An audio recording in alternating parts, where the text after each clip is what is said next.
আগে ভাগে যে মেয়েটাকে বিয়ে করবেন বলে দিবেন যে আমি কিন্তু তেড়া যুবক, আমি কিন্তু ওই মাহফিলে ওয়াদা করে আসছি, আমি 2 নম্বর কামাই করব না।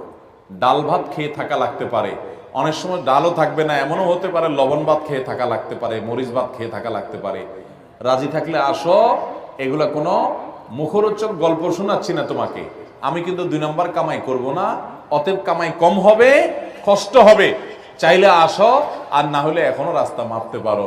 আমাকে আইসা শাড়ি চুড়ির ডিমান্ড দিবা, অন্য চোরদের বউ, ডাকাতদের বউ, দুর্নীতিবাজদের বউ, তারপর রিলিফ চোরদের বউ, হারামখোরদের বউ, তাদের মতো দেখে দেখে কম্পিটিশন করতে পারবা না।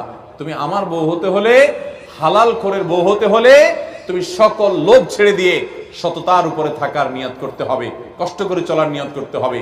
তবে যারা কষ্ট করে চলার নিয়ত করে আল্লাহ তাআলা এদেরকে সবচেয়ে সুখে রাখেন, শুধু আখিরাতে না দুনিয়াতেও। যারা চুরি করে কামাই করে বা 2 নম্বর পথে কামাই করে, আমরা বাহির থেকে দেখে মনে করি আহ কি সুখে আছে, অনেক টাকা পয়সা কামাই করতেছে, তাই না? কি গাড়ি বাড়ি চকচক করতেছে, ফক ফক করতেছে। ভাইরা, আপনারা অনেকে হয়তো এটা অনুভব করেন না যে ওই হারামখোর কিন্তু সবচেয়ে মনের কষ্টে আছে, কারণ সে জানে যে আমার দান পাইয়া হুজুর দোয়া করে দিচ্ছে আল্লাহ হাজী সাহেবকে মাফ করে দেন। হাজী সাহেব জানে আমি একটা চোর, হাজী সাহেব জানে আমি একটা দুর্নীতিবাজ, আমি একটা 2 নম্বর মানুষ। আরে হুজুর আমারে পাম্পটে দিলে কি হবে? মৌলবী তো আর জানে না যে আমার সব 2 নম্বর পয়সা। এই জন্য এটারে বলে অপরাধ বোধের অদৃশ্য দাহন, জ্বালা ভিতরে ছটফট করতে থাকে। মানুষ বলে হাজী সাহেব, সে মনে মনে আরে আমি কিভাবে কামাই করছি আমি না জানি।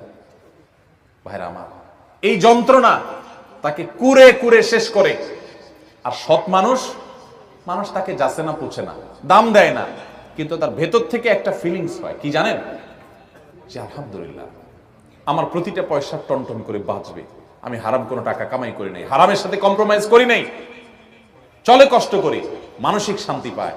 এই জন্য নবী সাল্লাল্লাহু আলাইহি ওয়াসাল্লাম বলেছেন, লাইসাল গিনা বিকাসরাতিল আরদ ওয়ালাকিন্নাল গিনা গিনান নাফস।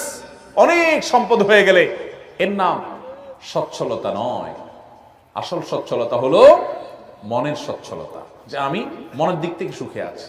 আল্লাহর অনেক বান্দা আছে, আমি তাদেরকে দেখার সুযোগ হয়েছে, ভালো মানুষ, তাদের তেমন কিছু নাই, কিন্তু তারা খুব হ্যাপি, খুব সুখী, তাদের কোনো আফসোস আক্ষেপ নাই।